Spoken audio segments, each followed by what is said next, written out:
Touch me again and I'll end you, she told the mafia boss. He smiled and shocked everyone. The neon sign of the Corvale Grill sputtered, casting a sickly pink light over the cracked pavement. It was 2 a.m. Ivy Moreno's feet throbbed in her worn-out sneakers, a dull ache that radiated up her spine. She shifted her weight, the cheap polyester of her uniform scratching at her neck. Inside, the smell of stale coffee and industrial grease clung to the air, the soundtrack of her life. Ivy was 23, but most days she felt closer to 40.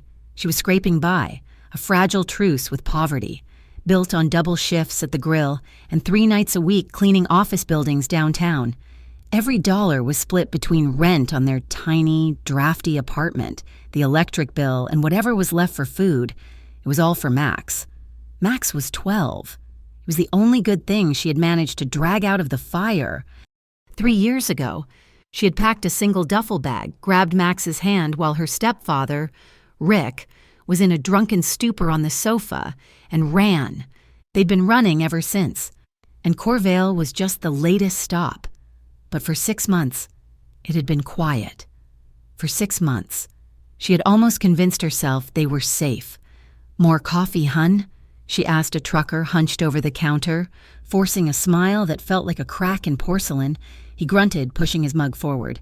She was totaling receipts, her mind a frantic abacus, when Sal, the cook, barked from the kitchen. "Ivy, trash now," she sighed, pulling the straining black bag from the can. "On it." The back door groaned open into the alley. The air was damp and cold, carrying the competing stenches of rotting food and city rain.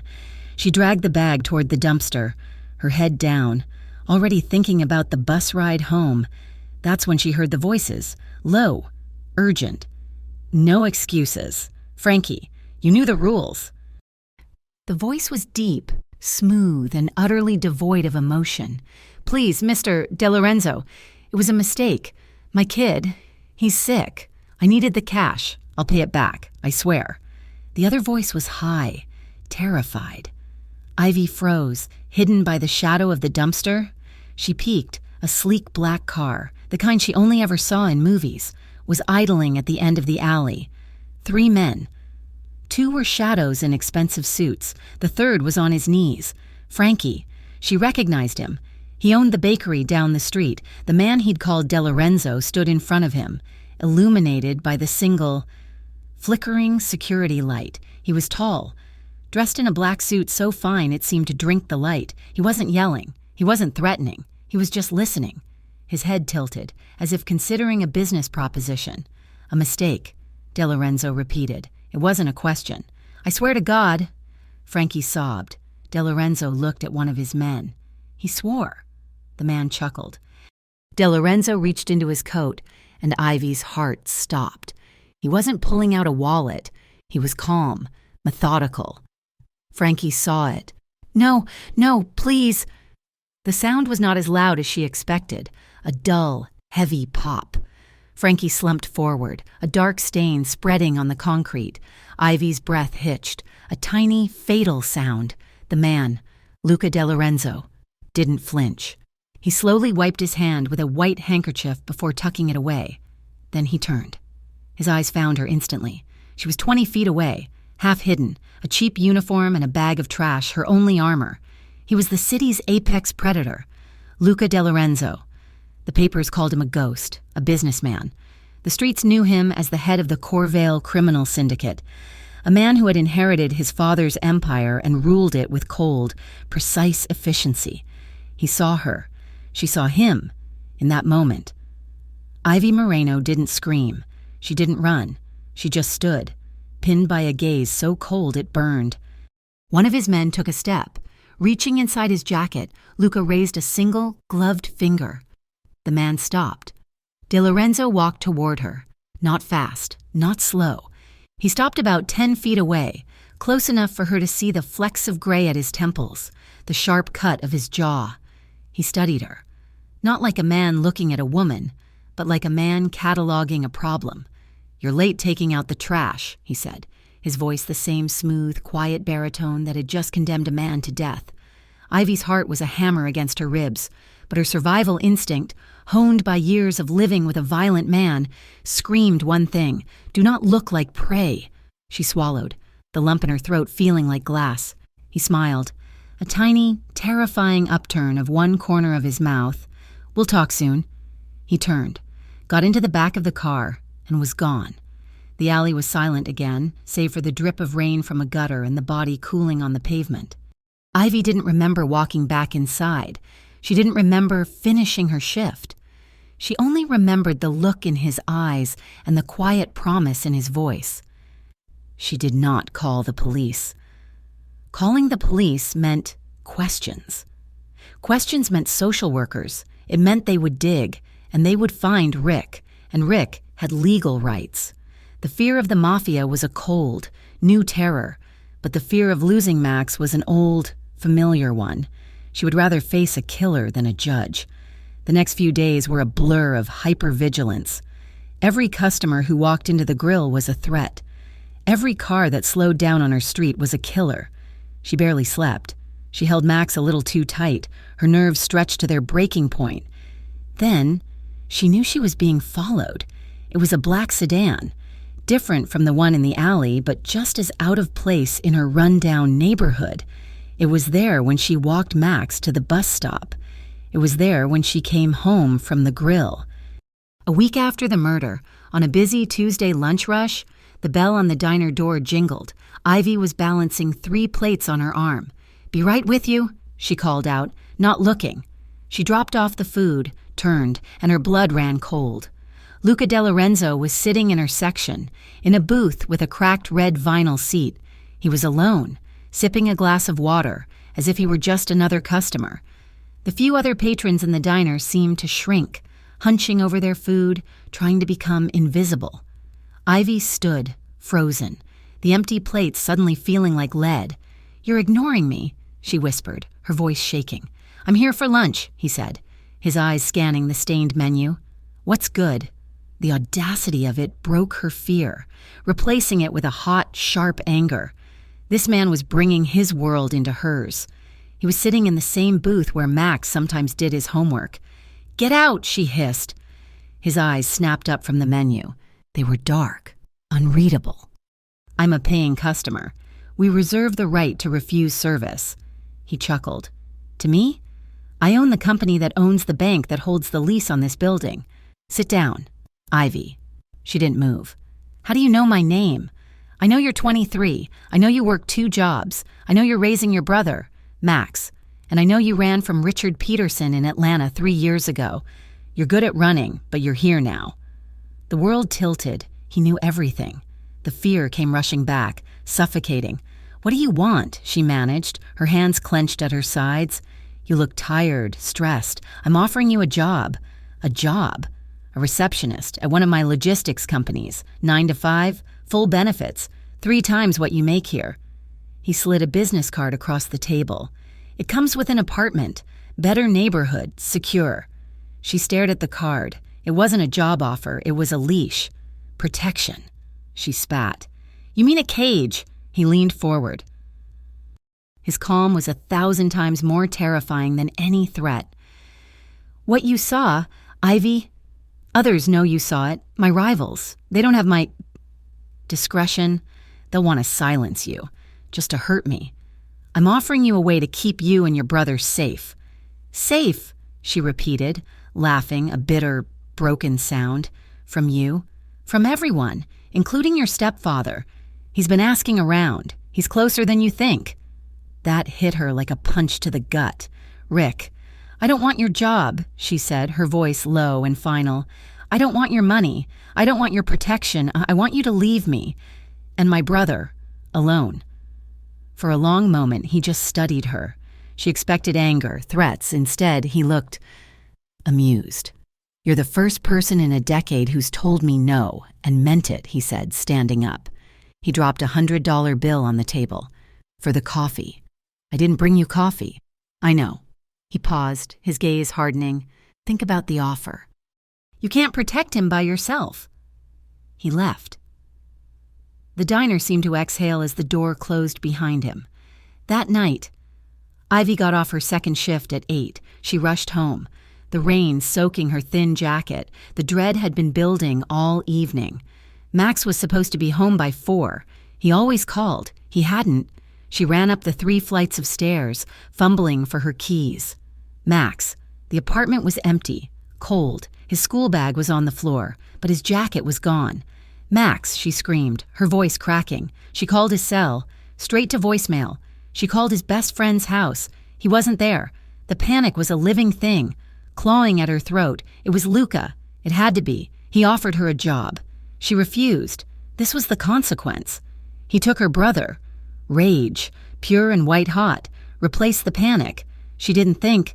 She just moved. She knew where he'd be. The Onyx, his flagship club. She took a cab, her last $10, and stormed into the lobby. The bouncer, a man the size of a refrigerator, stepped in her way. Private event. Sweetheart. I'm here to see Luca De Lorenzo. He's not... Ivy shoved past him, fueled by a mother bear ferocity that stunned the man. She burst through the main doors and onto the club floor. The music was a heavy, thumping bass. The lights were low, purple and red, and there, in a raised VIP booth, surrounded by his men and women who looked like they'd stepped out of a magazine, sat Luca. He was laughing, a drink in his hand. Ivy marched toward him, the music, the crowd. It all faded. She saw only him, his men tensed, moving to intercept her, but she was too fast. She reached the booth. Luca looked up, his smile fading into mild surprise as he recognized her. Ivy didn't say a word. She drew back her hand and slapped him across the face. The sound was a gunshot. The music seemed to stop. The entire club, hundreds of people, went silent. Luca's head snapped to the side from the force of it. His men had guns out, aimed at her heart. In a split second, "Boss!" one of them barked. Luca slowly raised one hand, never taking his eyes off her. The men hesitated, but they didn't lower their weapons.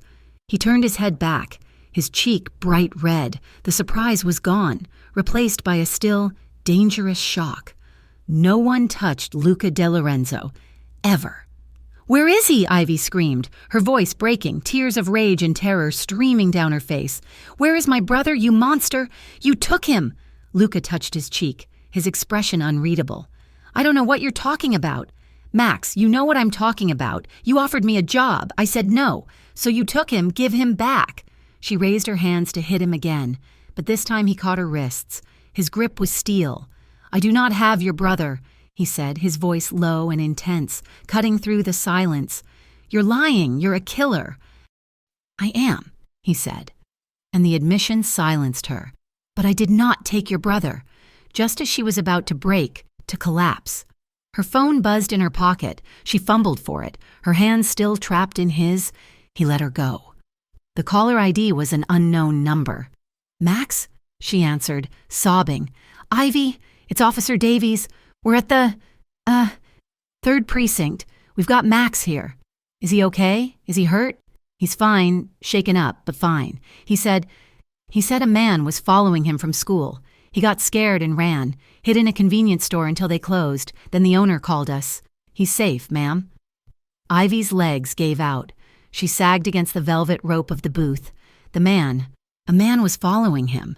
She looked up at Luca. Her face, which had been flushed with rage, was now pale with a new, dawning horror. It wasn't him. It was Rick. Luca watched her, his expression hard. He knew. He had known. She fled the club.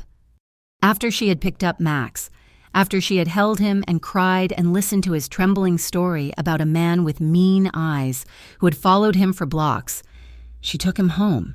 She barricaded the door with a chair. She sat in the dark, watching her brother sleep, until a knock came. She didn't move. The knock came again, soft but firm. She went to the door, her heart pounding. She looked through the peephole. Luca De Lorenzo was standing in the dimly lit, peeling hallway of her apartment building. She opened the door, the chain still on.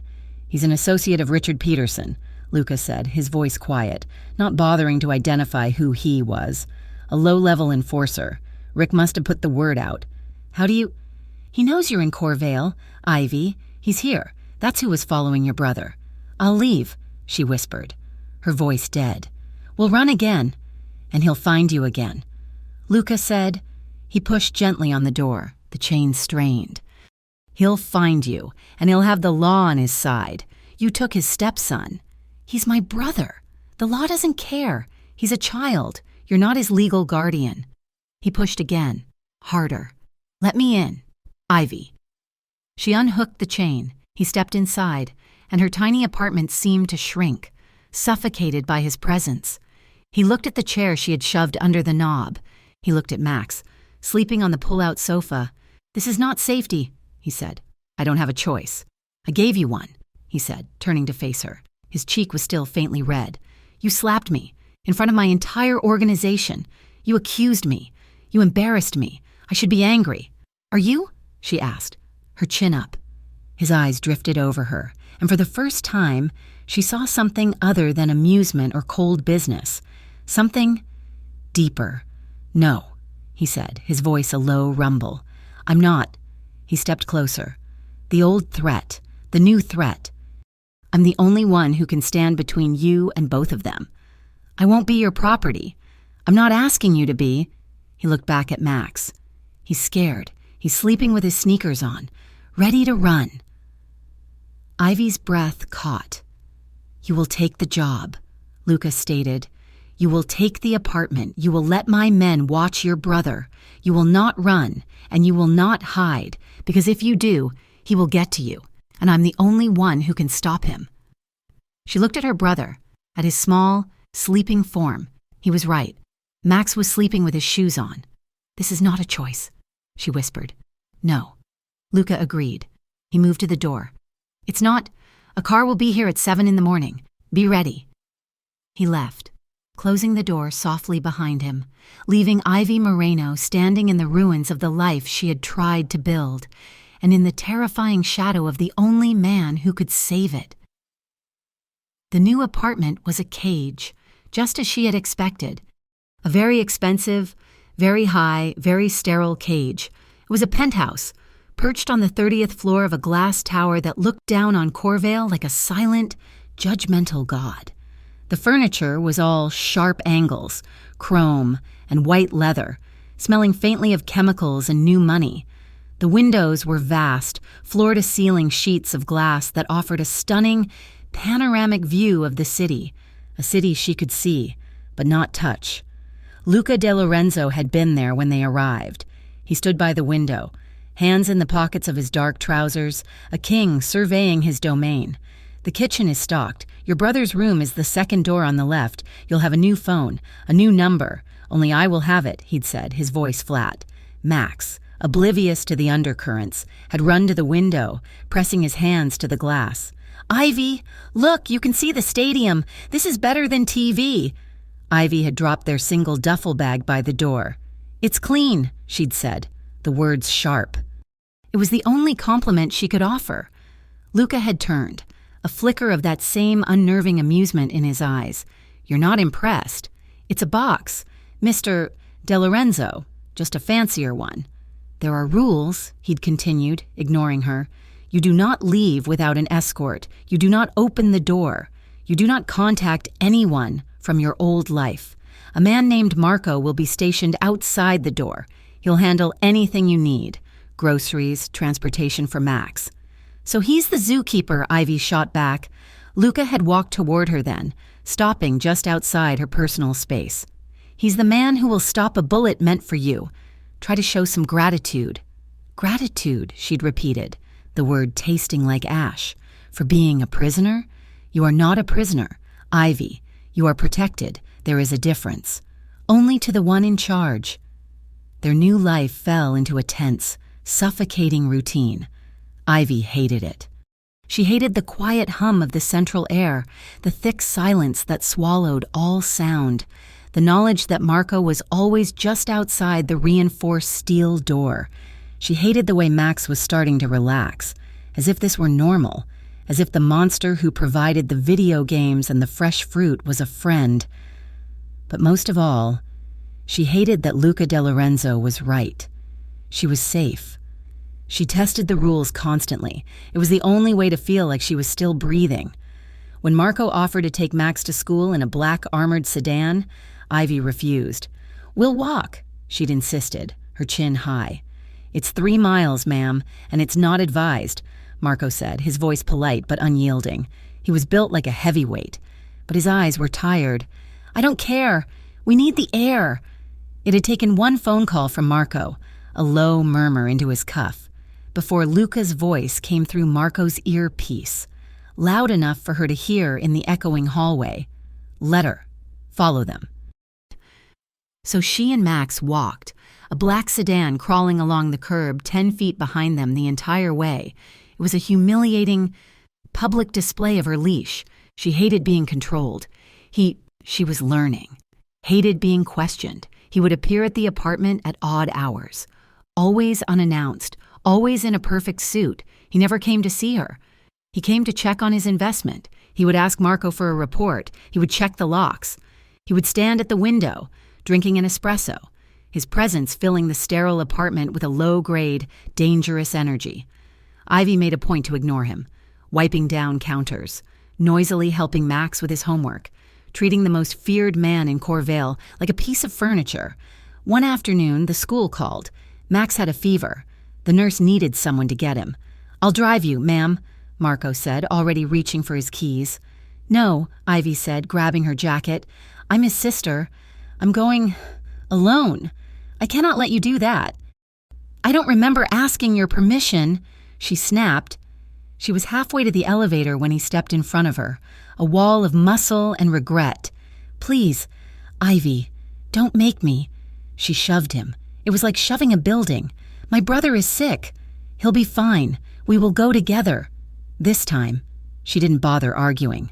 She waited until Marco was distracted by a delivery, and she slipped out the fire exit. The alarm didn't sound. She knew it wouldn't. Luca wasn't stupid, but she was faster than she looked. She was down 30 flights of stairs in under 5 minutes, her lungs burning, her legs shaking. She burst out onto the street, a block from the lobby, and started running. She was free. The air felt different, boss. It was cold, and it smelled like exhaust, but it was her choice.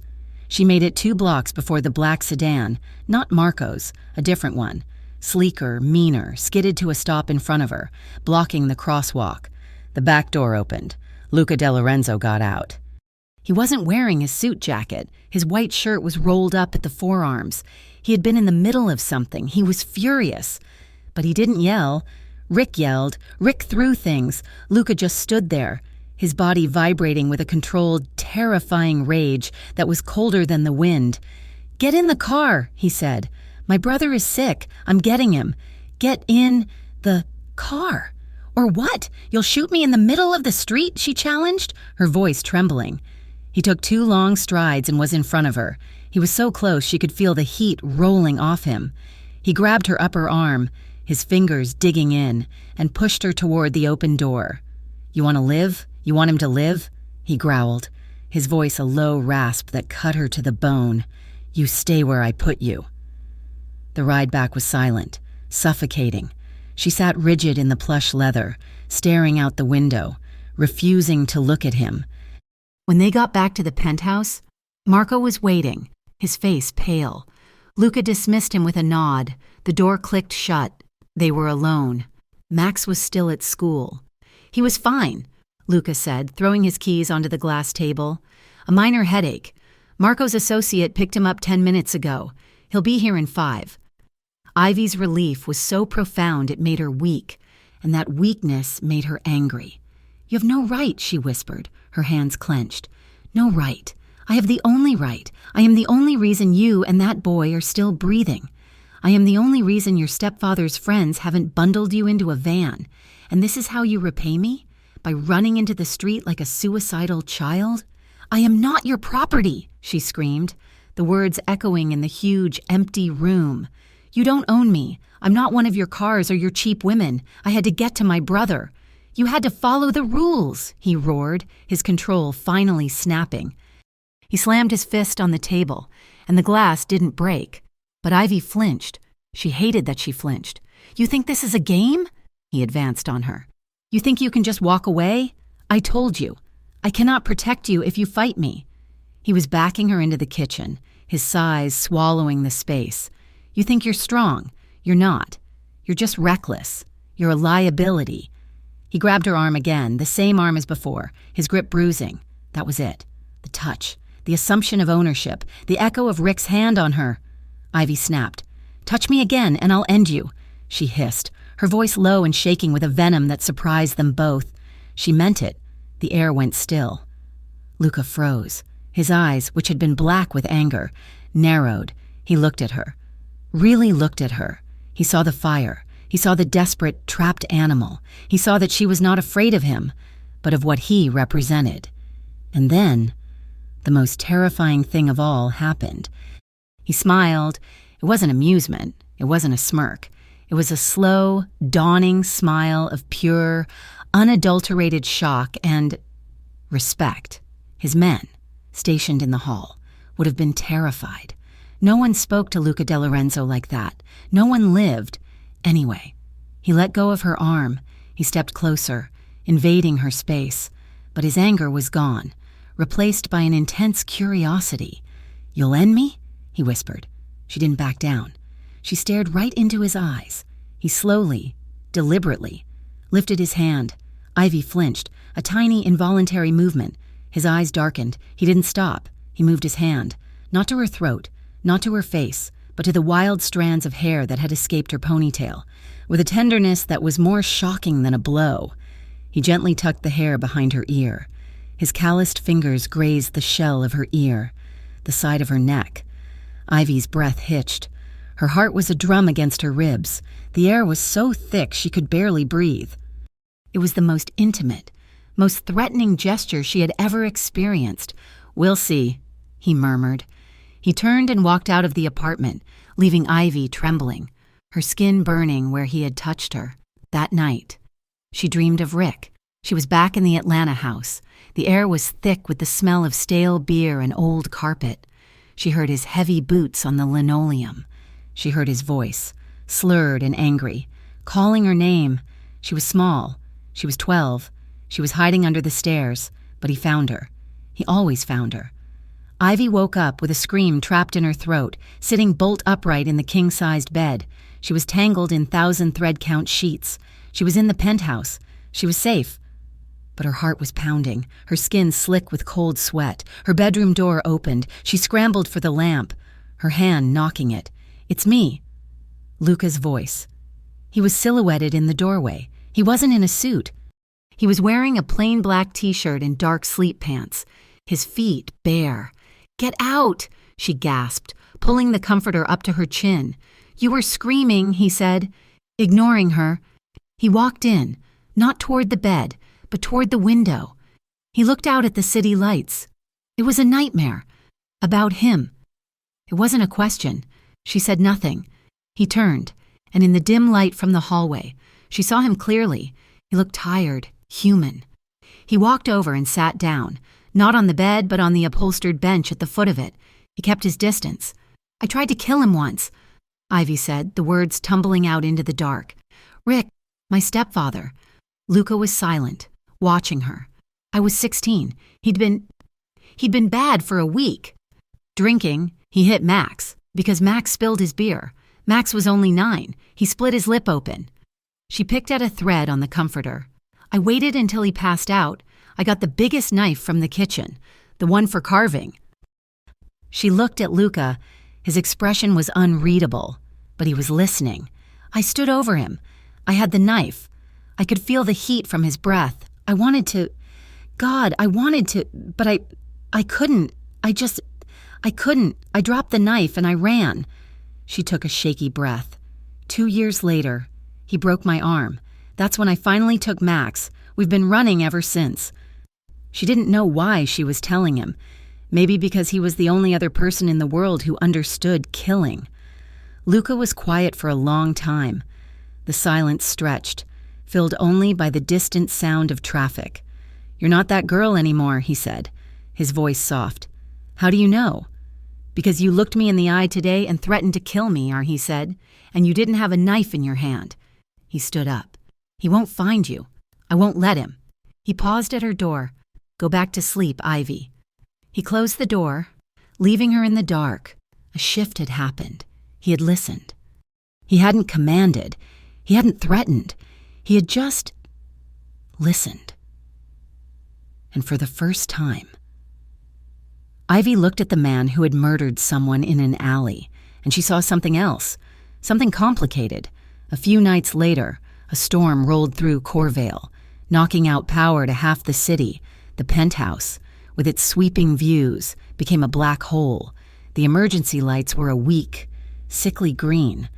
Max was asleep, blissfully unaware. Ivy was in the kitchen, fumbling for a flashlight, when she heard Luca swearing from his study. The main breaker was in a utility closet near the kitchen. He came out, shrugging off his jacket. "This building's system is a joke," he grumbled, unbuttoning his cuffs. "$1 billion views and a $10 fuse box," Ivy said, finding a flashlight and clicking it on. He glanced at her, surprised. He was pulling his shirt off. He hadn't bothered to find a light. Ivy froze, the beam of the flashlight landing squarely on his chest. "What?" he asked, his voice rough. "Nothing," she said, her voice tight. He wasn't built like a bodybuilder. He was built like a fighter. Lean, powerful, with broad shoulders and a taut stomach. His skin was darker than hers, and she could see a long, thin scar that disappeared under the waistband of his trousers. He turned his back to her, opening the metal panel. "Hold that light steady," he commanded. She aimed the beam. She was watching his muscles move as he worked. She was distracted. She was hot. The air in the apartment was suddenly thick and still. "You're quiet," he said, not turning around, "just holding the light.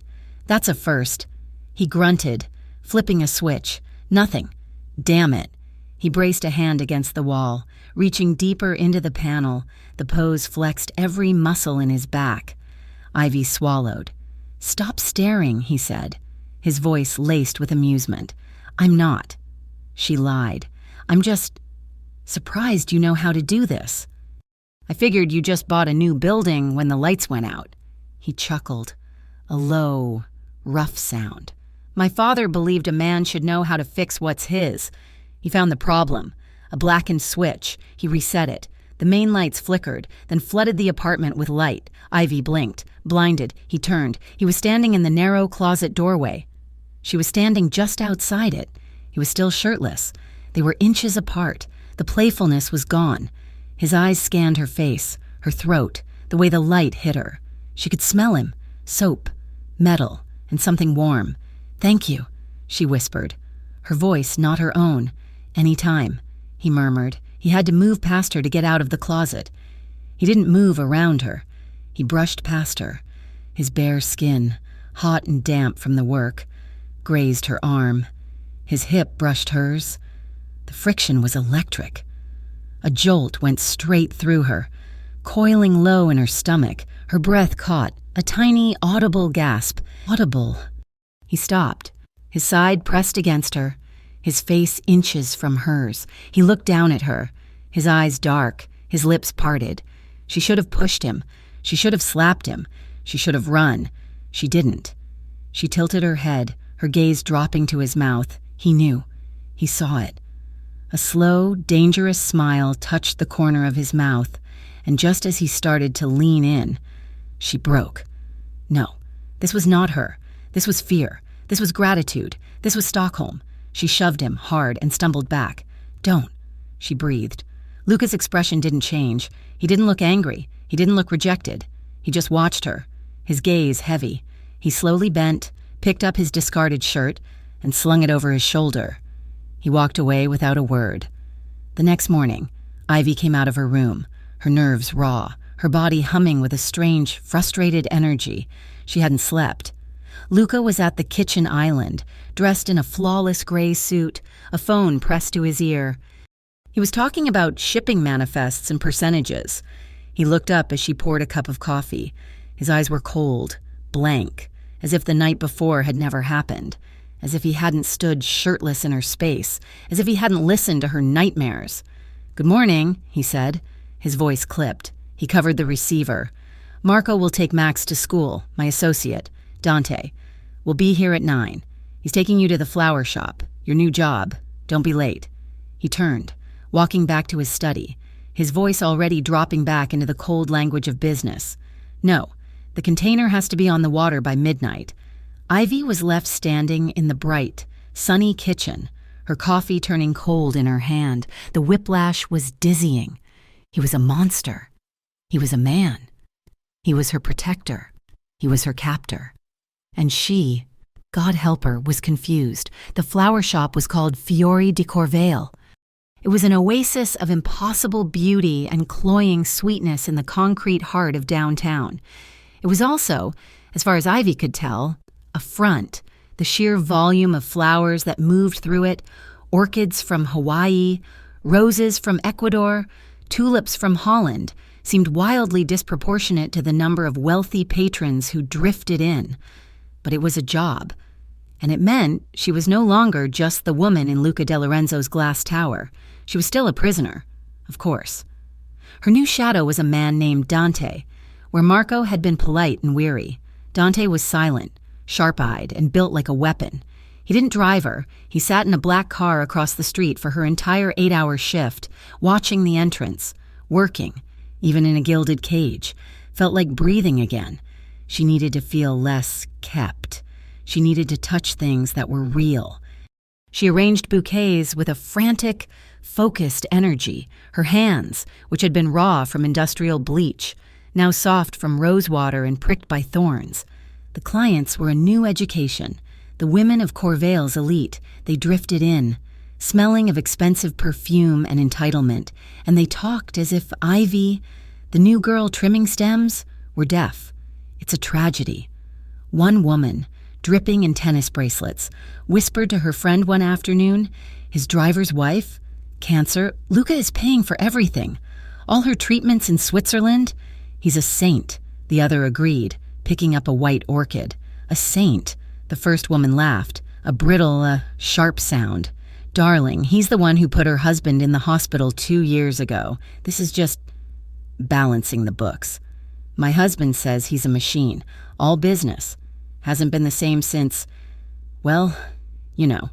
"Oh, that was years ago. A rumor. Was it?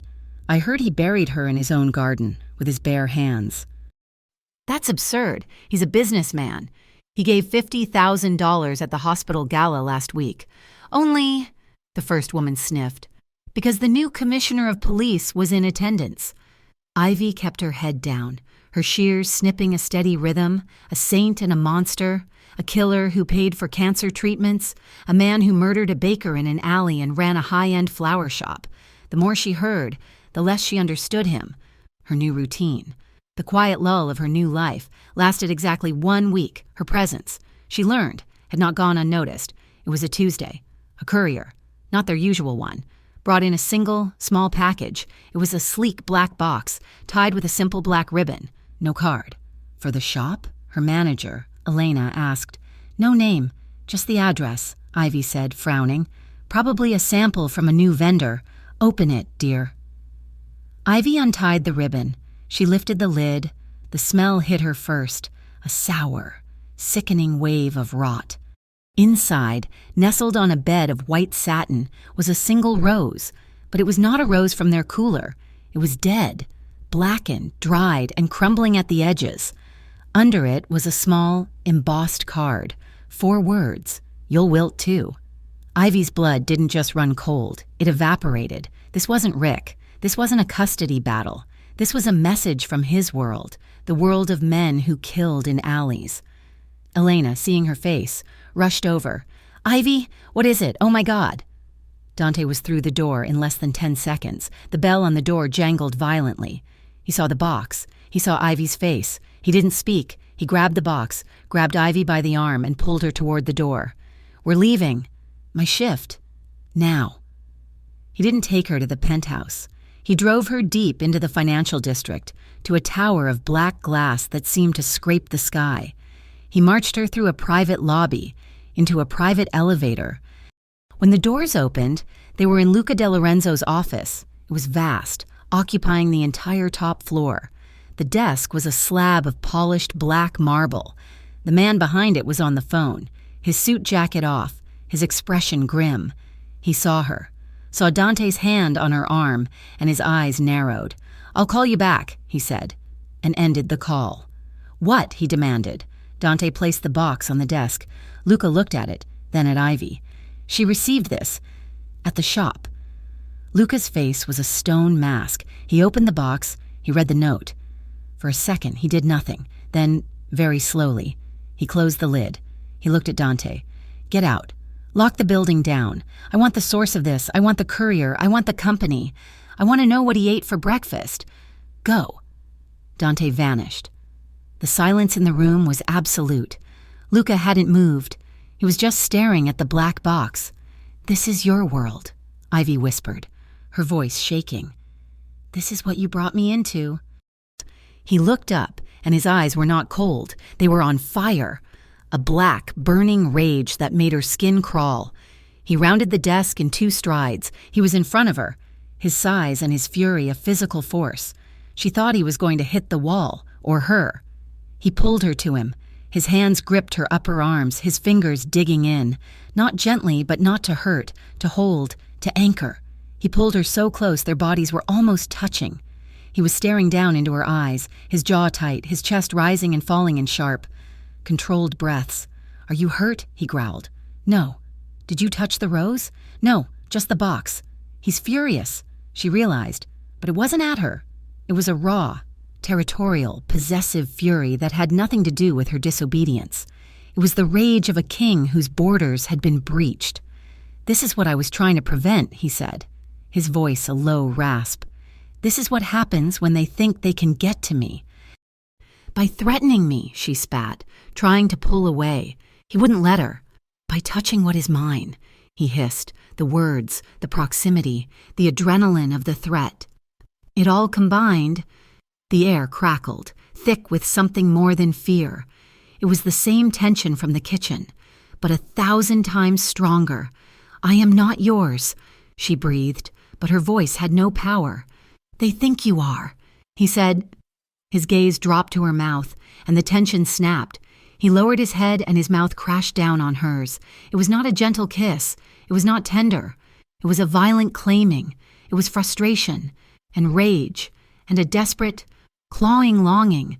It was all the unsaid words, all the sleepless nights, all the tension. His mouth was hard, demanding, taking. He tasted of expensive coffee and pure, undiluted power. One of his hands moved from her arm to the back of her head, his fingers tangling in her hair, holding her still for his assault. Ivy's mind went white. She should have fought. She should have kneed him. She kissed him back. Her body betrayed her. Her hands, which had been pushing against his chest, fisted in his shirt. She rose on her toes, answering his brutal pressure with a desperate, hungry force of her own. She was so tired of being scared, so tired of being controlled. And this was a storm she could lose herself in. It was a fire that burned away the dead rose and the empty threats. He groaned, a low, guttural sound, and his other arm snaked around her waist, lifting her, pressing her against the hard line of his body. It was all-consuming. Then, just as quickly, the ice water of reality hit her. What was she doing? This was the man who murdered people. This was her captor. This was the source of her danger. She tore her mouth from his, gasping. He was breathing heavily, his eyes black with a desire that was raw and terrifying. She slapped him. The sound echoed in the massive, silent office. It was a sharp, cracking sound that seemed to hang in the air. His head snapped to the side. She stumbled back, her chest heaving, her lips bruised and burning. "No," she gasped, her voice choked with confusion and shame. Luca slowly turned his head back. A red mark was already blooming on his cheek, matching the one she'd given him in the club. But this time, his expression was not shock. It was a dark, dangerous, and unreadable. Ivy didn't wait. She turned and she ran. She fled the office, ignoring the elevator, and slammed her hand against the button for the stairs, needing to escape him, but mostly needing to escape herself. That night, the penthouse felt smaller than ever. She locked her bedroom door. She sat in the dark for hours, her body humming with a strange, frustrated energy. She was angry at him for touching her, but she was furious with herself for letting him, for wanting him. When she finally crawled into the massive, empty bed, her hand brushed something under the pillow. It was cold, hard. She scrambled back, her heart leaping into her throat, and switched on the lamp, a gun. It was a heavy, black, semi-automatic pistol.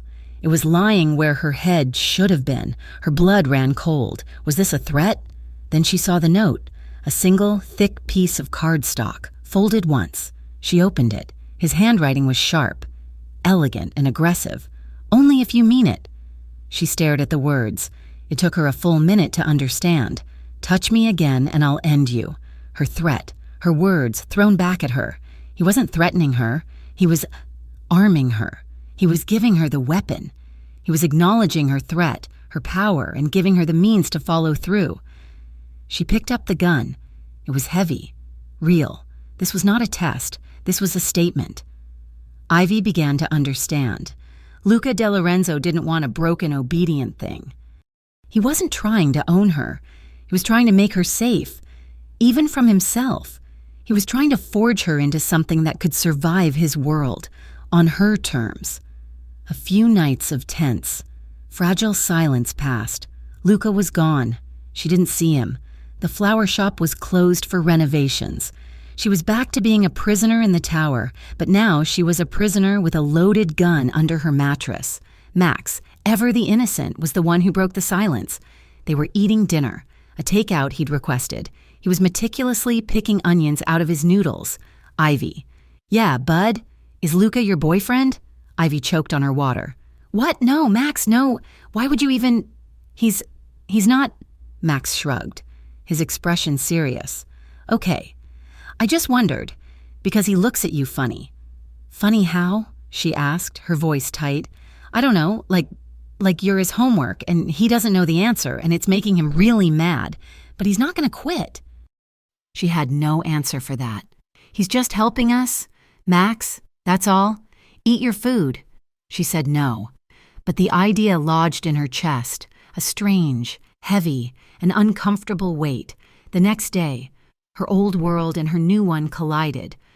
Dante brought her the mail. Among the junk and a new credit card in her name that she hadn't asked for was a thick, cream-colored envelope. Certified mail. It was from a law firm. She tore it open, her hand suddenly shaking. It was a petition. A legal document. Peterson v. Moreno. Richard Peterson, her stepfather. He was suing for parental rights over Max.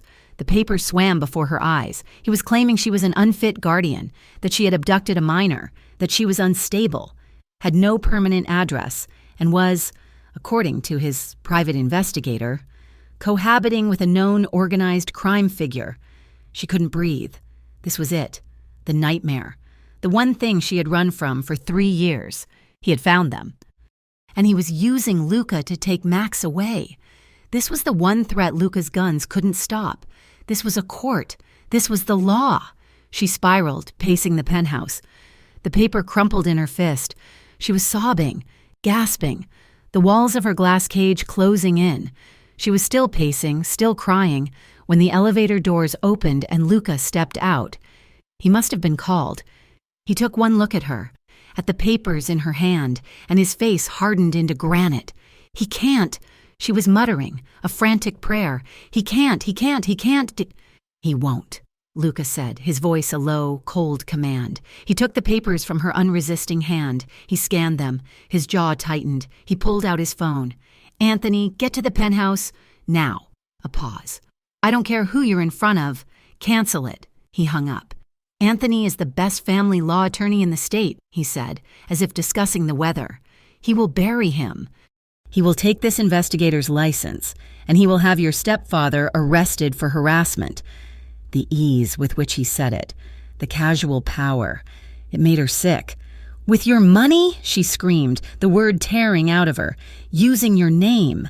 Using my resources, he corrected, his voice sharp. No, she shoved him, shoving his hard, immovable chest. Don't you see? That's how he wins. He's right. Look at me. I'm living in a stranger's penthouse. I'm wearing clothes you bought. I'm involved with you. I'm exactly what that letter says I am. A judge will see me and he'll give him Max. No judge will, Luca roared, grabbing her shoulders. You are safe. That is all that matters. I don't want to owe you, she cried, her voice breaking, tears streaming down her face. She hit his chest, but it was like hitting stone. I don't want your lawyers. I don't want your protection. I spent my entire life being controlled by one monster. I will not spend the rest of it owing another one. The word monster hung in the air between them. Ugly and cold. Luca's face, which had been tight with anger, went blank. He looked, for a fraction of a second, as if she had shot him. He let go of her. He stepped back. A visible, physical retreat. He straightened his suit, a gesture of rearmoring himself. When he spoke, his voice was quiet, deadly. You think this is about you owing me? You think this is a transaction? He looked at her, his eyes bleak, all the fire gone, replaced by something cold and deep. You can hate me tomorrow. You can hate me for the rest of your life. I don't care. He took a step toward the window, looking down at the city he owned. But I would rather be hated by you, Ivy, than see you broken again. He turned back, his face a mask of cold efficiency. The lawyer will be here in 10 minutes. Get changed and stop crying. You look weak. He walked into his study and closed the door. The family services office was a drab shade of beige, the color of resignation. Ivy sat on a hard plastic chair, her hands clasped so tightly her knuckles were white. The social worker, a tired-looking woman named Mrs. Peters, asked questions from a checklist, her voice a monotone. Do you have stable employment, Miss Moreno? Yes. I'm a manager at a floral boutique. Ivy lied. Luca's lawyer, Anthony, had prepped her. The job was real. The title was not. And Mr. De Lorenzo, what is your relationship with him? He's my landlord. He's been very generous. He's helping me and my brother get on our feet. The words felt like glue in her mouth. The hearing was in a small, windowless courtroom. It wasn't a trial, Anthony had assured her, just a preliminary custody hearing, a formality. The formality was shattered when the door opened and Richard Peterson walked in. Ivy stopped breathing. He looked different, thinner. His eyes were watery, and he walked with a slight limp, but the cheap suit, the greasy hair, the smell of stale cigarettes, it was all the same. He was accompanied by a slick, low-rent lawyer. What is he doing here? Ivy whispered, panic clawing at her throat. He's the petitioner, Ivy. He has a right to be, Anthony said, his face grim. Your Honor, Rick's lawyer began, his voice oily. My client is a grieving parent just trying to locate his stepson, who was abducted by his clearly unstable sister. Ivy was shaking. Rick caught her eye. He gave her a smile. It was the same smile he always gave her right before he hit her, a smile of ownership. The room was suffocating. The judge looked bored. Rick's lawyer was painting a picture of a loving, concerned father. It was working. This is a disgrace, Anthony muttered, shuffling his papers. And then, the courtroom doors opened. It was not a quiet entrance. The heavy oak doors swung wide, and for a moment the figure was just a silhouette against the bright hallway light. Luca De Lorenzo stepped inside. He was wearing a sleek black suit, not his usual business attire, but something darker, finer. It was the kind of suit that was tailored to intimidate, to command, to remind everyone in the room of who he was. He was flanked by two men, but they remained outside. The entire room turned. The judge, no longer bored, sat up. Rick's lawyer stopped mid-sentence. Rick himself seemed to shrink, the color draining from his face. Mr. De Lorenzo. The judge said, his voice tight with surprise and irritation. This is a closed hearing. My apologies, Your Honor, Luca said. His voice was not loud, but it filled the room. It was smooth, polished, and dripped with authority. I am the interested party. My lawyer is Mr. Callis. He nodded at Anthony. I believe I have information relevant to the petitioner's character. This is highly irregular, the judge snapped. These are irregular circumstances, Luca replied, taking a step forward. He wasn't looking at the judge. He was looking at Richard Peterson. It was the look of a wolf identifying a rabbit. "My client," Rick's lawyer stammered, "is being intimidated." "Your client," Luca interrupted, "is a career criminal." He slid a thin, silver-bound file onto Anthony's desk, never breaking eye contact with Rick. Anthony, energized, stood.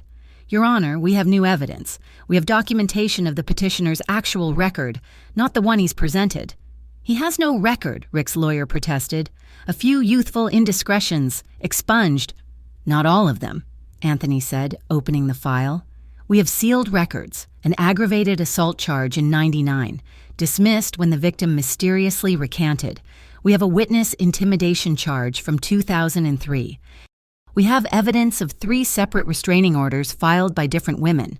And most recently, we have bank records showing large cash withdrawals consistent with parole violations and known associates of—" "That's enough, Mr.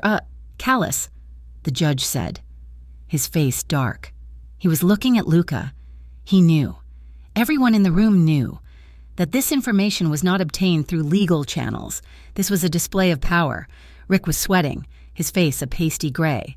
"Your Honor," Luca said, his voice soft, "Miss, Moreno has provided a safe, stable, and loving home for her brother. I have ensured it. Mr. Peterson. He just wants to regain control over the one person who ever escaped him. This isn't about love. It's about possession." The silence was total. The judge looked at Rick. He looked at Ivy. He looked at the file. "Temporary full guardianship is granted to Miss Ivy Moreno," the judge said, slamming his gavel, "pending a full investigation into Mr. Peterson. This court is adjourned." Ivy was lightheaded. She had won. She grabbed Anthony's arm. Rick was being led out, his lawyer sputtering. Rick looked back at Ivy, his eyes filled with a pure, black hatred. But then he saw Luca, who was standing by the door, watching him. Rick's hatred turned back to terror, and he looked away. Ivy stumbled out into the hallway, into the chaos of the courthouse. She was breathing again. Max was safe. She saw Luca at the end of the hall, near the steps, his back to her. The relief was immediately followed by a wave of cold, sharp rage. She marched up to him. He turned as she approached, his face a neutral mask. "You interfered," she hissed, jabbing a finger into his chest. He was solid, immovable. "You won," he said. He was right. Everything he said in that petition. "You just proved it. You walked in there like a gangster, and you threatened the judge, and you used your filthy information." "I used the truth," he countered, his voice low. "You used your power," she cried, her voice breaking. "You made me look like I belonged to you." The chaos of the hallway faded. He stepped closer. She took a step back. He stepped closer again, crowding her against the marble wall. He was so close she could feel the heat from his suit. He wasn't touching her, not a single point of contact, but his presence was a cage. "They already think you do," he said, his voice a low rumble. "My enemies, your stepfather, the judge, the only one who seems to be confused, is you. I am not your property," she whispered, her voice trembling. "I know." She looked up at him, her eyes burning with unshed tears of frustration. "Why? Why are you doing this? You got what you wanted. I'm safe. I'm in your stupid tower. Why do you care?"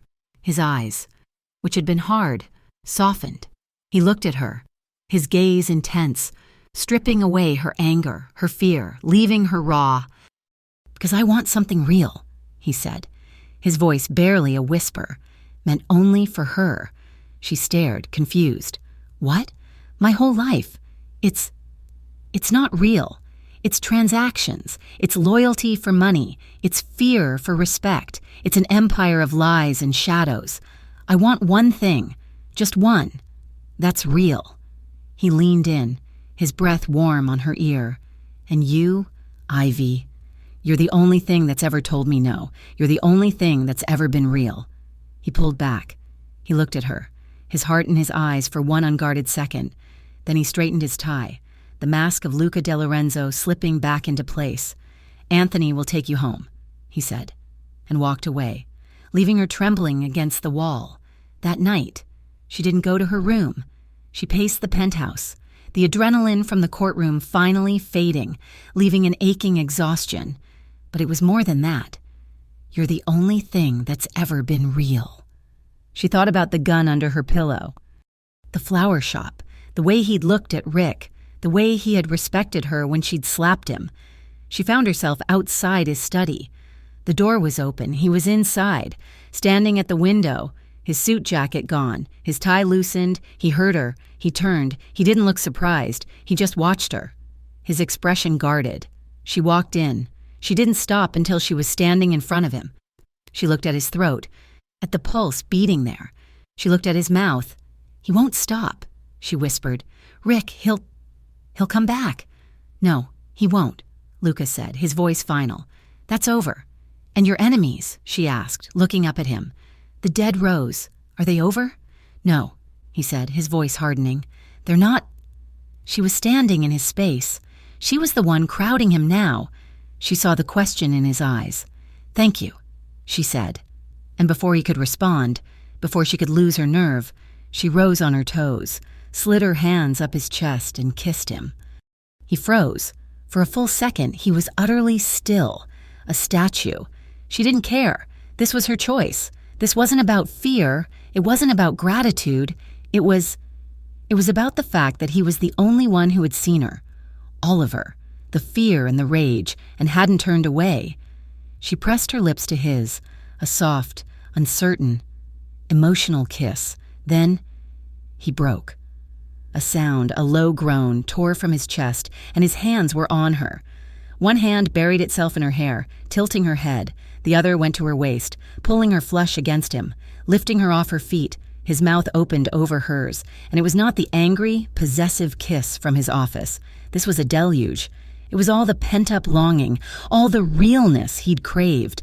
It was a kiss of agonizing, desperate need. She clung to him, her fingers digging into his shoulders. His tongue swept her mouth, a hot, claiming, yet reverent exploration.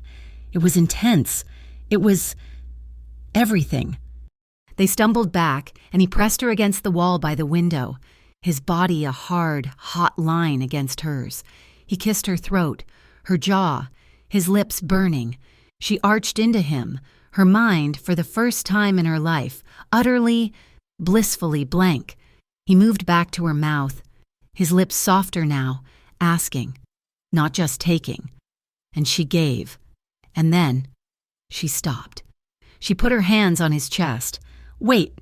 He pulled back instantly, his chest heaving, his eyes black with desire. But he didn't push, he didn't demand, he just waited. His hands stayed on her, but they were a support, not a cage. Luca, wait, she breathed, her forehead pressed to his. What is it? He rasped. I need... She shook her head, trying to clear it. I need to know this isn't me paying you back. For the lawyer, for Max. His face, which had been soft with passion, hardened slightly. And I need to know, she continued, her voice trembling, that this isn't you. Just taking what you want, because you're angry, or because you feel like you own me. He looked at her, and his respect for her, the very thing he'd confessed on the steps, was so profound it made her heart ache. He slowly, deliberately, removed his hands from her waist. He stepped back, giving her space. I will never, he said, his voice hoarse, take anything from you that you don't offer. Ivy. He turned, running a hand through his hair. I will never be him. He didn't have to say Rick's name. The ache in her heart was a new, strange and painful thing. He was giving her the one thing no one else ever had, a choice. He took a deep breath, rebuttoning his shirt, rearmoring. You were right about the rose. The shift in topic was jarring. What? Rick didn't find you on his own. That lawyer. He was hired 2 days after the rose was sent. He turned to face her. All business. Someone in my organization is feeding information to my rivals. They gave them you. They gave them your stepfather. They're trying to use you to distract me, to break me. The cold fear returned. A mole. Yes, and until I find him, this penthouse, it's not safe. The building is compromised. So, what do we do? She asked. "We disappear," he said. "Just for a night. 2 at most. I have a place no one knows about. We leave. Now." The place was a cabin, high in the mountains 2 hours outside of Corvale. It was not a cabin in the rustic sense. It was a modern structure of glass and dark wood, built into the side of a cliff. But it was simple, small. It had a fireplace, a bed, and a sofa, and no one else. No Dante, no Marco. The silence was profound. No traffic, no sirens, just the sound of the wind in the pine trees. Luca built a fire. He was wearing jeans and a simple gray Henley, and he looked younger, less like a boss.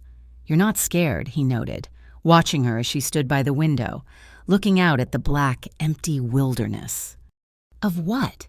The dark?" she said, turning. "I've been in the dark my whole life. This is quiet." They sat on the floor in front of the fire, a bottle of wine he'd found open between them. They talked. He didn't ask her about Rick. He asked her about her. "What did you want to be?" he asked. "Before all this, I don't know," she said, tracing the grain of the wood floor. "A teacher. I'm good with Max." "You're good with everyone," he said. "You manage those women at the flower shop. They're vipers." She laughed. It was a real, rusty sound. "You're just a monster with a heart of gold, aren't you?" His smile faded. "No, I'm just a monster." The silence settled again, but it was comfortable. "Luca? After I ran," she said, her voice small. "With Max, I didn't." She took a breath. "I've never let any man touch me. Not since I couldn't. A handshake, a brush in the street. I'd panic." She looked at him, her confession hanging in the warm air. "I'm broken. I think." He didn't move for a long time. He just watched her, his eyes filled with a deep, aching sadness that was not for himself, but for her. He put down his wine. He moved, not fast, not slow, and knelt in front of her. She flinched. Her old instincts. "Ivy," he said, his voice a low, soft rumble. He held out his hand, palm up, a question. Her heart was pounding. This was not a boss. This was not a captor. This was just a man. Slowly, she put her hand in his. His skin was warm, calloused. He brought her hand to his lips and kissed her knuckles. Then, he let it go. He reached up, his movements agonizingly slow, giving her every opportunity to pull away. He cupped her face, his thumb brushing her cheekbone. "You are not broken," he whispered, his gaze reverent. "You are the strongest person I have ever met." He didn't kiss her. He didn't ask for more. He just held her face. That night, it was cold. The fire was dying. "Take the bed," he said, grabbing a blanket for the sofa. "No," she said, her voice small. "Don't." He paused, understanding. She wasn't asking for that. She was just tired of being alone. "Don't," she said again. "Stay." He watched her for a long moment, then nodded. They got into the bed, fully clothed. Ivy in her sweater and leggings, Luca in his Henley and jeans. They lay on top of the comforter, on their backs, staring at the ceiling, a foot of space between them. The silence stretched. "Good night, Ivy," he said, his voice rough. "Good night, Luca." She lay awake, listening to his breathing. He was so close. She was safe. She turned on her side, facing him. He turned, facing her. In the dim light from the dying fire, she could just see his outline. Slowly, hesitantly, she reached out her hand. He met her halfway, his fingers, strong and warm, wrapped around hers. They locked together, a perfect fit, his strength, her fire, and they stayed like that, their fingers locked until the sun came up. The drive back to Corvale was silent, but it was a new kind of silence, not the tense, suffocating quiet of their first car ride, but a heavy, thoughtful one. When they arrived at the penthouse, Luca held the elevator, and Ivy walked in beside him. When they stepped out, he didn't lead her to the door. He waited for her to walk through it. It was a small change. It was everything. The woman who had left for the cabin had been a survivor. The woman who returned was something else. The fear that had lived in her veins for a decade, the constant low-grade hum of run, hide, fight, had finally receded. It was replaced by a cold, clear, and quiet anger. The first thing she did was walk to the gun under her pillow. She picked it up, feeling its solid, balanced weight. She walked into Luca's study, where he was on the phone, his back to her. He was speaking Italian, his voice sharp, a command. Ivy clicked the safety off. The sound was tiny, but it cut through his words. Luca froze. He finished his sentence, hung up the phone, and turned. Very slowly. She was standing in the doorway, the gun held loosely, pointed at the floor. "You taught me how to use a fuse box," she said, her voice even. "You gave me this. You never taught me how to use it." A slow smile, the one that still terrified her, touched his lips. "I was waiting for you to ask." She didn't want to just know how to use his gun. She wanted to know how to use her own body. "I want to learn," she said. "I'll have the gun range prepared," he said. "No," she said, placing the gun on his desk. "Not just that. I want to learn how to fight, how to hurt someone who grabs me, how to break a hold. I'm tired of being protected. I want to be dangerous." He studied her, the respect in his eyes so profound it was almost a physical touch. "I know a man," he said. The man was a woman, a small, terrifying Russian woman named Katerina, who had, as Luca put it, a different skill set. For 2 weeks, while Luca hunted for the mole in his organization, Ivy trained. Katerina met her in a private gym in the building. There were no pleasantries. It was 6 hours a day of brutal, painful, and empowering work. Katerina taught her leverage.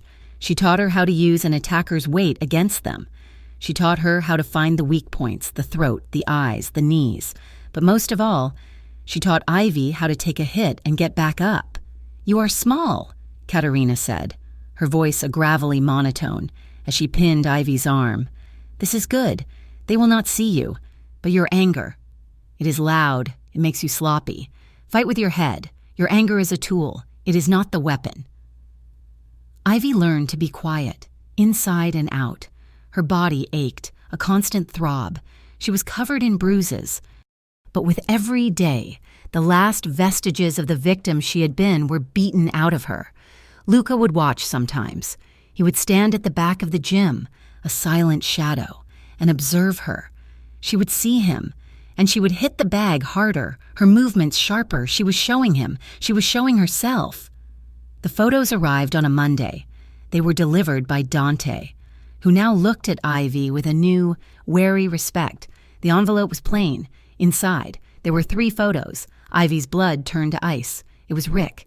He was at a table at an outdoor cafe. He was smiling, his greasy charm on full display, and sitting across from him, laughing, was Antonio Galliano, Luca's primary rival. "He's using him." Luca's voice was a low growl from behind her. She hadn't heard him enter. He took the photos, his jaw tight. "Galliano, he's using your stepfather as bait. He's broadcasting it. He's telling me, I can touch your woman, I can touch her past." Luca went to his desk, all business, his face a mask of cold fury. "Dante, find Peterson. I want him removed, off the board." "No." Both men turned to look at her. "No," Ivy said again, her voice shaking, but not with fear, with that cold, clear anger. "Ivy, this is not a discussion." Luca said, "He is a liability. Galliano is using him to draw you out, to draw me out. And that's why you can't touch him," she said, walking toward the desk. She looked at Katerina's words in her head. "Fight with your head. He's my monster, Luca. He's my last ghost. If you have him removed, he wins. He makes me a victim one last time. He makes me the girl who had to have her new monster kill her old one." Luca stared at her. "What are you suggesting?" "I'm suggesting I finish this my way. You use the law to get me custody.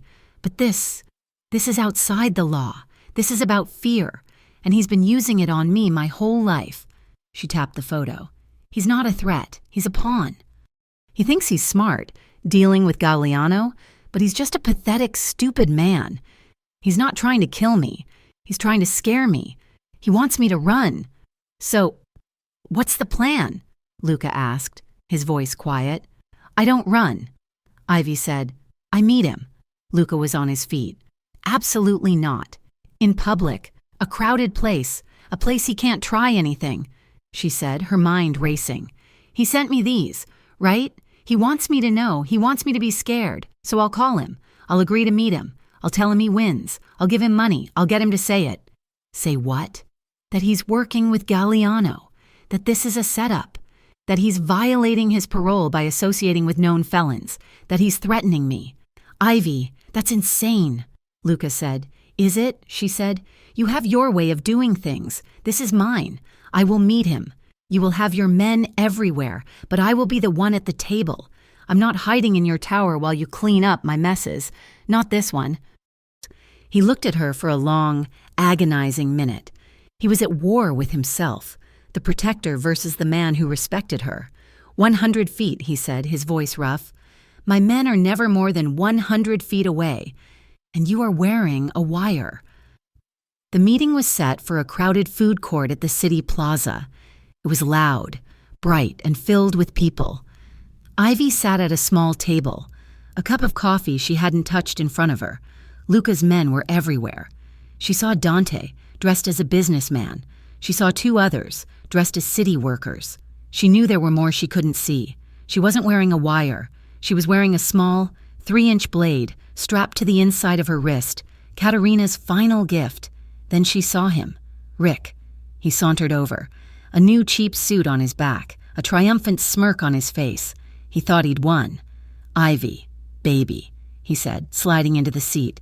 You look good, Rich. This guy's treating you right, huh? What do you want, Rick? What do I want? I want my family. I told the judge.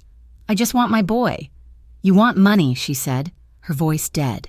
He leaned in, his smile fading, the old, mean glint in his eyes. My new friends. They're very generous. They told me all about you, about him. Told me he's got a weakness. He tapped the table. You. So you're just a delivery boy, Ivy said. Galliano's errand boy. His face darkened. I ain't nobody's errand boy. We got a partnership, and he wants you. He wants to meet you. And me. I'm just here to collect. I'm not going anywhere, and you're not getting any money. He laughed, a short, ugly bark. You don't get it, do you? You're still that stupid, skinny girl. You're going to come with me, right now, or I'm going to start screaming. I'm going to tell all these people you're a whore, that you're abusing my boy. How's that look for your new boyfriend? He was reaching for her. His old move, the grab, the thing that always came before the hit. You're pathetic, Ivy said. He lunged, grabbing her wrist. You ungrateful little... It was the parole violation. It was the assault. It was all she needed. She didn't panic. She didn't scream. She did what Katerina taught her. She let her body go with the pull, using his momentum. Her other hand, the one he wasn't holding, was already free. She brought her left hand up, triggering the release. The blade was in her palm. She drove it, hard, into the meatiest part of his thigh, under the table, out of sight. It wasn't a deep cut, but it was a message. Rick's eyes went wide. A high, thin, gurgling sound escaped his throat. He looked down. He looked at her. The confidence was gone. He saw her, really saw her. She was not the girl he'd raised. He tried to stand, but his leg buckled. He screamed, a piercing animal sound. She stabbed me. The crazy girl stabbed me. People were turning, shouting. Ivy stood up slowly, her heart pounding, but her hands steady. She let the blade clatter to the ground. 2 police officers, who just happened to be there, were on him in a second, guns drawn. He grabbed me, Ivy cried, her voice high and terrified. A perfect performance. He's been stalking me. I have a restraining order. Dante was at her side, his coat around her shoulders, pulling her away from the scene. It's okay, ma'am. You're safe. They had him. Assault. Parole violation, association with a known felon, attempted kidnapping. Rick was going away, this time for good. When she got back to the penthouse, Luca was standing by the window. He was not pacing. He was absolutely still. She walked in, and Dante closed the door behind her. Luca turned. His face was pale, his eyes black holes. He looked at her, searching for any sign of injury.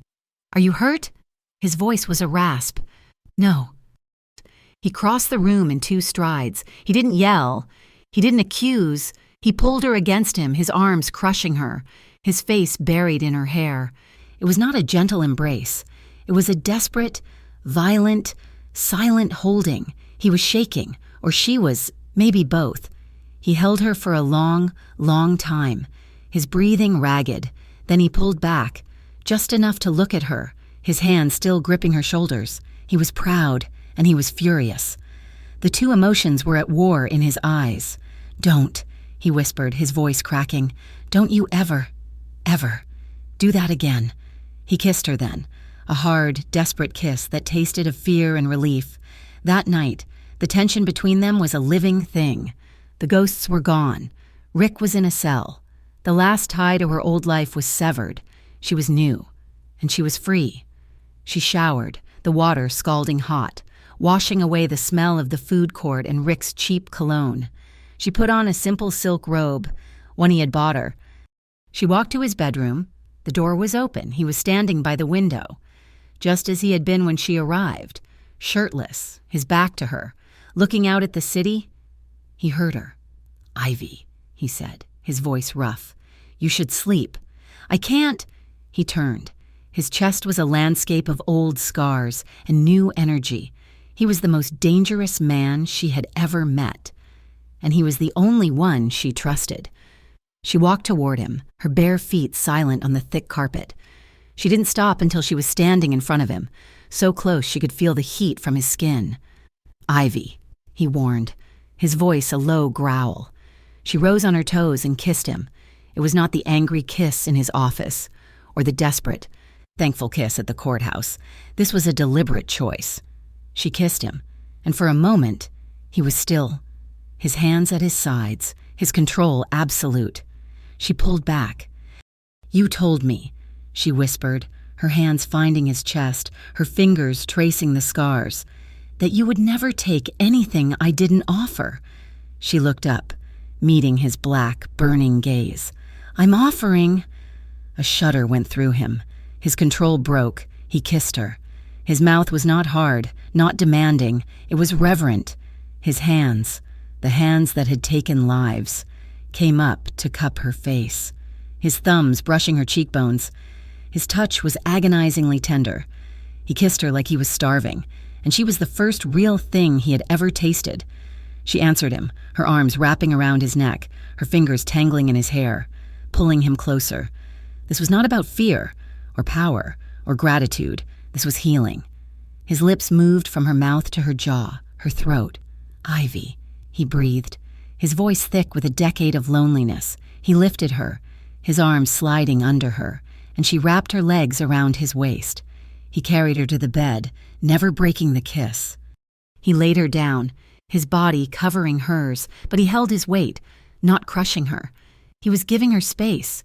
Even now, he pulled back, his eyes searching hers in the dim light. A question. She answered by sliding her hands up his chest, her nails lightly scraping his skin.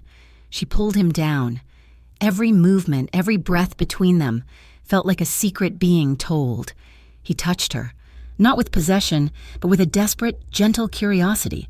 His fingers traced her collarbone, her shoulder, her side. He was learning her. And she held him, not in fear, but in strength. She was not a broken thing he was fixing. She was a woman, whole and strong, meeting him as his equal. He untied her robe, his movement slow. His gaze was worship. He kissed the bruises Katerina had left, his lips a soft, healing balm. They moved together, a slow, perfect, and desperate dance. It was not the fast, frantic passion of a cheap thrill. It was the deep, seismic, and slow-burning connection of 2 souls who had been alone for too long. When they finally came together, it was a release, a quiet explosion. It was the end of her old life and the beginning of this. She fell asleep, truly, deeply asleep, for the first time in her life, wrapped in his arms, his heart beating a steady, strong rhythm against her ear. She woke to the feeling of sunlight on her face. She was lying on his chest. His arm was draped protectively over her. He was awake, watching her. She didn't move. She felt calm. "I still don't want to need anyone," she whispered, her voice husky. He was quiet for a moment. His hand moved, his fingers gently stroking her hair. "You don't have to," he said, his voice a low rumble beneath her ear. "But I'm not going anywhere." It was perfect, a perfect, stolen moment of peace. And then, his private phone, the one on the nightstand, buzzed, a harsh, ugly sound. He sighed, his body tensing. The boss was returning. He picked it up. What? He listened. The calm on his face evaporated, replaced by the cold, hard mask of Luca De Lorenzo. His body went rigid. "How many?" he snapped. "Who?" He sat up, dislodging her. Ivy sat up with him, pulling the sheet to her chest. "Luca, what is it?" He held up a hand, listening. "Lock it down, no one in or out. I'm on my way." He hung up and was out of bed in one motion, grabbing his pants. "Luca, what's wrong?" He turned to her, and his eyes were the eyes of the man in the alley. Cold, deadly. "Galliano," he said. "He just bombed the Onyx. My club." "A bomb," she gasped, scrambling out of bed, grabbing her robe. "It's a trap. He's trying to get you there. Luca, don't go." He was already pulling on a shirt, grabbing his keys, his gun. "He's not just trying to trap me," he said, his voice a low, terrifying growl. "He's telling me that what I did to Rick, he can do to me. He's telling me he's not afraid. Then wait." "Call your men," she pleaded. Grabbing his arm, he stopped. He looked at her hand on his arm. He cupped her face, his thumb brushing her lip, and kissed her. A hard, fast, and desperate kiss. It was a promise and a goodbye. "I have to finish this," he said. He walked to the door. A soldier going to war. He paused, his hand on the frame, and looked back at her. His eyes filled with a new, dark purpose. "For you." The penthouse was a war room. The calm, sterile space of Ivy's protection was gone, replaced by a tense, electric hub of activity. Men in dark suits moved with quiet urgency. Phones were a constant, low murmur, and a large screen showed security feeds from all over the city. Luca stood in the center of it all. A black shirt pulled on, the sleeves rolled up his forearms. He was not the cold, calculating businessman. He was a general. His voice was a low, sharp command that cut through the noise. "Dante, you take the east perimeter. Marco, the west. Galliano's men will be expecting a full frontal assault. They won't get it." Ivy watched from the doorway, her robe clutched tight. This was his world, the one she had only ever seen from the outside. "He won't be there," Luca continued, his voice dropping. "Galliano, he's a coward. He's sending someone else to do his work, someone he thinks I trust." "The mole," Dante said, his face grim. "The traitor," Luca corrected, his eyes black. "He's been my friend for 20 years. He was my father's right hand, and he has been feeding Galliano information for 6 months, ever since I took the port contract." He turned and finally saw Ivy. His men discreetly looked away. "You should not be here," he said, his voice softer, but still hard.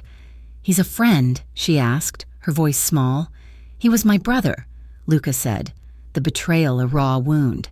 "He was at the cabin. He knew about the flower shop. He gave Galliano the dead rose. He gave him Rick." He turned back to the map. "He's the one who planted the bomb at the Onyx. He knew the security codes.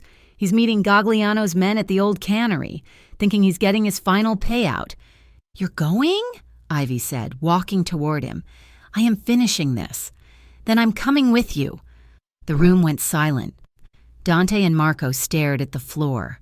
Luca turned to her, his face unreadable. "No. You said for me. You're doing this for me? That makes it my fight, too. I'm not the girl you hide in the tower anymore. I'm the woman who stabbed her stepfather in a food court. You don't get to unmake me now." "Ivy," he said, and his voice was a low, dangerous warning. "No." She stepped into his space, jabbing a finger into his chest. "You don't get to go out there and get yourself killed. Not now. Not after last night. You don't get to be the martyr." He grabbed her hand, his grip like steel. He pulled her, not roughly but irresistibly, out of the living room and into his study, slamming the door behind them. "You listen to me," he growled, backing her against the wall. "This is not a game. This is not a test. This is real. There will be guns. There will be men who want me dead. You are the one real thing I have. I will not risk you. And you are the one thing I have," she cried, her voice breaking, the fear finally pushing past the anger. "You don't think I'm scared? I'm terrified, but I am more terrified of sitting here, waiting, wondering if you're bleeding out in some cannery." He put his forehead against hers, his eyes closed, his breathing ragged. "I have to do this. I have to cut the cancer out, but I can't do it. I can't. If I'm worried about you, if I'm thinking about you, I need to be the monster. Just for a few more hours." He pulled back, his hands cupping her face, his gaze desperate. "Please, Ivy, stay here.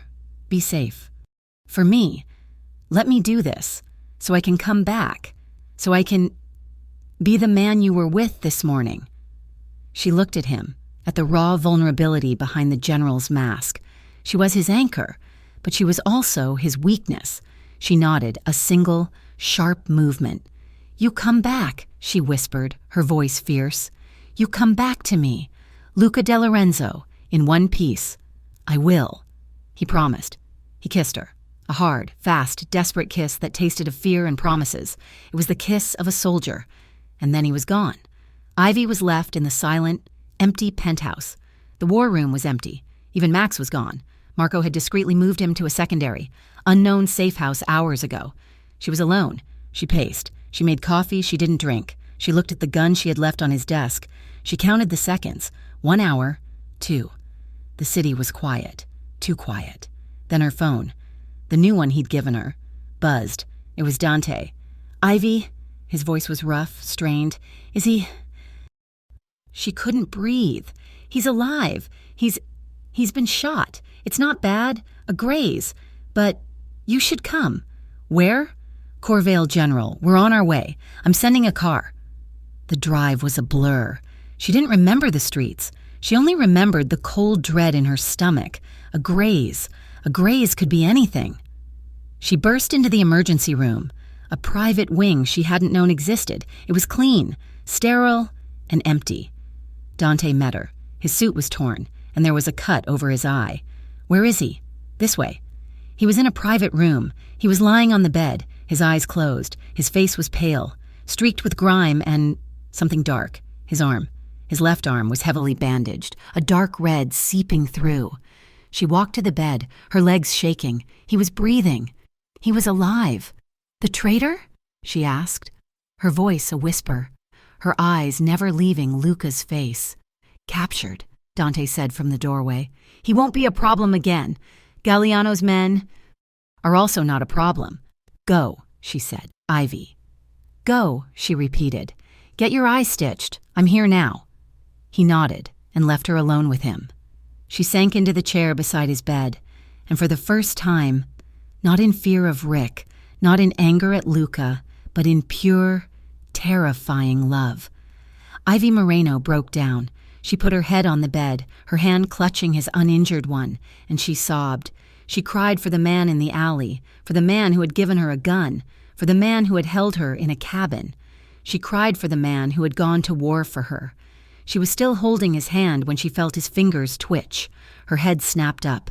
Luca's eyes were open. He was groggy, his gaze unfocused from the painkillers. He looked at her tear-streaked face. A small, pained smile touched his lips. "You're crying," he rasped. You look weak." He was throwing her own words back at her. A sob, half laugh, half cry, escaped her. She leaned in, her hair falling around her, her face inches from his. She put her hand on his uninjured shoulder, feeling the warmth, the life. "Touch me again and I'll end you," she whispered. But the words were not a threat. They were a prayer. They were trembling, affectionate, and broken. Luca's smile widened. "We'll see," he began. She cut him off, pressing her lips to his. It was a soft, wet, salty kiss. It was a kiss of relief, of ownership, of a promise fulfilled. It was the realest thing, in a room that smelled of antiseptic and death. When she pulled back, he was wide awake, his eyes clear. "You're a mess," he murmured, his thumb brushing her cheek. "You're an idiot," she countered, her voice thick. "But I'm your idiot," he said. Luca recovered slowly. He hated it. He was a man of action, and he was confined to a bed. Ivy stayed by his side. She became the terror of the private wing. She vetted his food. She interrogated his doctors. She sat in the corner of his room, Katerina's training manual open, while he had his tense, quiet meetings with his men. She was a silent, watchful, and terrifying presence. She was, as Dante put it, the new boss. Luca just watched her, his eyes filled with a pride and an adoration that was so profound, it was almost painful.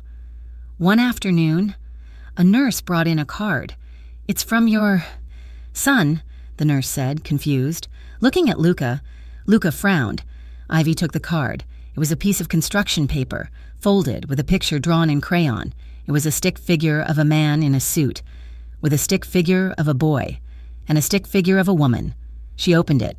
Max's careful, 12-year-old handwriting. "Happy Father's Day. Luca. It's not Father's Day, but my teacher said it's for men who are like fathers. Thanks for taking care of my sister. And me." Ivy's hand went to her mouth. She looked at Luca. He was staring at the card, his expression unreadable. His throat worked. He looked undone. "Max," he said, his voice hoarse. He cleared his throat. "He's a good kid." "He is," Ivy whispered, her heart aching. "He needs a real father," Luca said, looking away at the wall. "Not me. He needs a man who shows up," Ivy said, placing the card on his bedside table where he could see it. "He needs a man who fights for his family, and a man who, knows how to fix a fuse box." Luca looked at her, and for the first time, Ivy saw the man he could be, without the empire. "Just, Luca, when we get out of here," he said, "we're taking him to a ball game."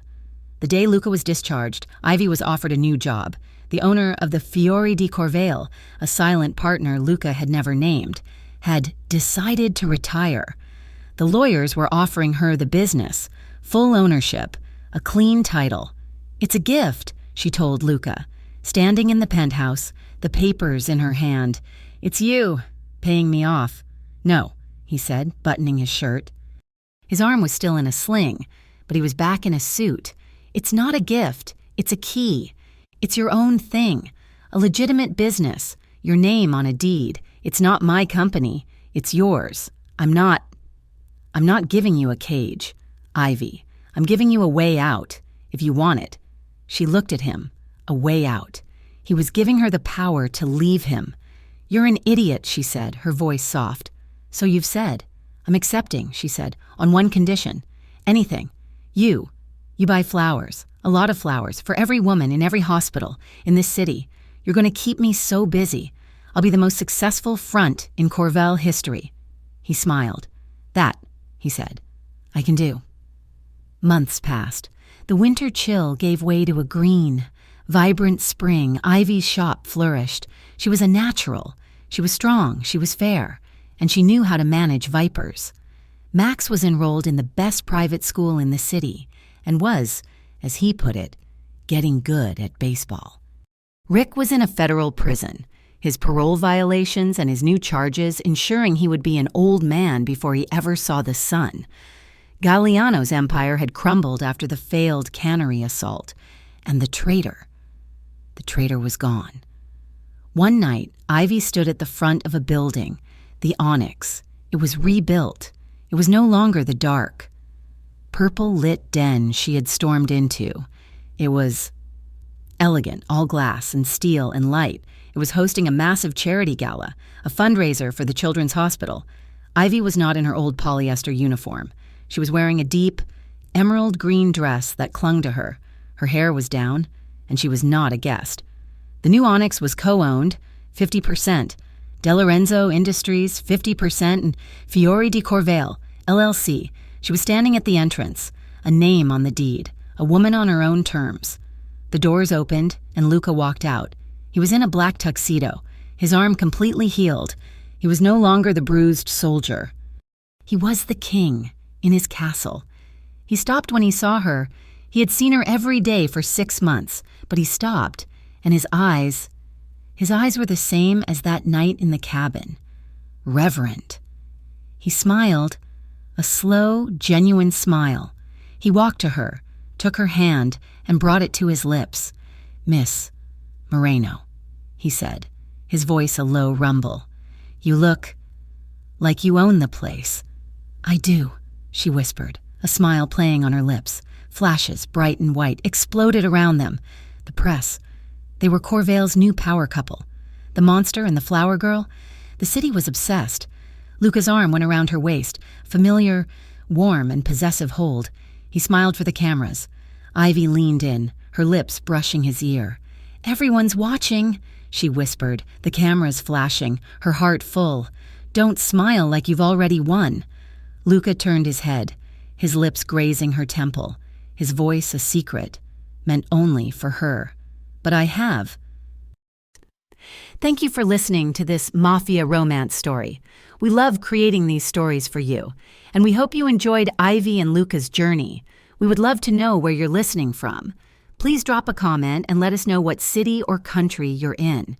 Your support means everything. Please subscribe to Mafia Romance Stories for new parts and new stories every week. And don't forget to share your thoughts on this story in the comments below. We read every single one.